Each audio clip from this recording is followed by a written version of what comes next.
In front of me is Motorola Moto G54 Power, and today I would like to show you how you can edit passwords saved in Google Passwords Manager. Begin by opening Settings and scrolling down to access Google. Then click on All Services. Click on Autofill.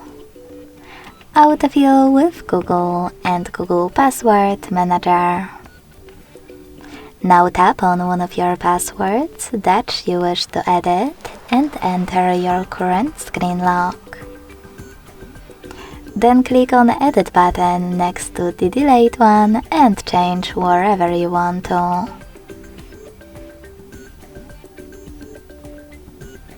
Following that, select Save at the top right corner. As you can see, after that, my password has changed. Thanks so much for watching. If you enjoyed this video, don't forget to leave a like, comment and subscribe. Bye!